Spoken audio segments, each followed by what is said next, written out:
আচ্ছা দেখো এই অঙ্কে কি লেগেছে, গুণের নিয়ম ব্যবহার করে 14 গুণন 11 হিসাব করি।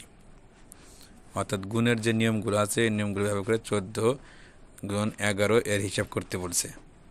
তবে কীভাবে, এখানে দেখো যে একটা ছক দেওয়া আছে, এখানে অনেকগুলো ডট দেওয়া আছে। এই 14 গুণন 11 হিসাব করার পরে যে সংখ্যাটা হবে এখানে কিন্তু যতগুলো ডটই দেওয়া আছে। দেখো এদিকে আছে 14টা, এদিকে আছে 11টা, এদিকে 14টা হচ্ছে গুণ্য আর এদিকে 11টা হচ্ছে গুণক। এটা আমরা দুইটা নিয়মে করবো। দেখো একটা নতুন নিয়মে করব। প্রথমে আমরা করবো হচ্ছে এই গুণ্যকে ভেঙে করব। তাহলে গুণ্যকে আমরা কীভাবে ভাঙতে পারি, 14কে আমরা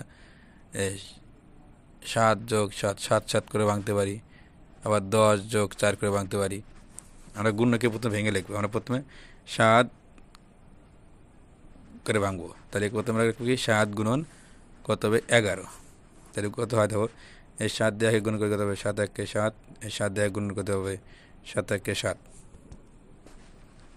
এরপরে এই 7 দিয়ে গুণ করে কত হবে 7 একে 7, এই 7 দিয়ে গুণ করে কত হবে 7 একে 7। এবার একত্রে হচ্ছে এই 7 আর 7 যোগ করে কত হবে 14, 14 4 হাতে কত 1, এই 7 আর 7 14 হাতে রাখে 15, তাহলে কত হলো একত্রে 154। আমরা আর একটা নিয়ম করবো। দেখো এটা নতুন নিয়ম। আমরা কি করব, এই গুণকে প্রথমে আগে লিখবো 14, তারপরে কি গুণকে কী দেওয়া গুণ করছে এই গুণক দিয়ে, তাহলে আমরা গুণন লিখবো নিচে 11। আমরা গুণন করবো। কীভাবে করবো, এর গুণনটা হচ্ছে এই যে নিচের যে ডান দিকে যে সংখ্যাটা আছে একক স্থানে, এই একক স্থানের সংখ্যা দিয়ে প্রথমে আমরা এই 14কে গুণ করব।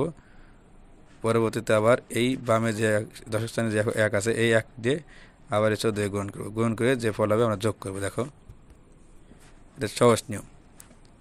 এই 1 দিয়ে 4 গুণ করি কত হবে 4 একে 4, এই 1 দিয়ে 1 গুণ করি কত হবে 1 একে 1, কত হলো 14।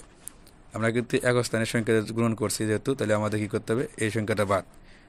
এ তো হয়ে গেছে। তাহলে আমরা কি এখানে একটা ক্রস চিহ্ন দিতে পারি অথবা একটা 0 শূন্য দিতে পারি। আমরা এখানে শূন্য দিব। তাহলে আমরা কী করবো, দশক স্থানের এই 1 দিয়ে আমরা এই 14কে আবার গুণ করবো। তো এই 1 দিয়ে 4 গুণ করলে কত হবে 4 একে 4, আর 1 দিয়ে 1 গুণ করলে কত হবে 1 একে 1, 14। এবার যোগ করে দেখো 4 4, এই 1 আর 4 5, আর 1 1, কত হলো 154। তুমি 14 গুণন 11 তুমি যেভাবে হিসাব করো গুণন কিন্তু গুণফল একই হবে। আবার এই 14টা এই 11টা 14 লিখে যোগ করলে কিন্তু এই একই ফল হবে। আমরা এই নিয়মটাই করব।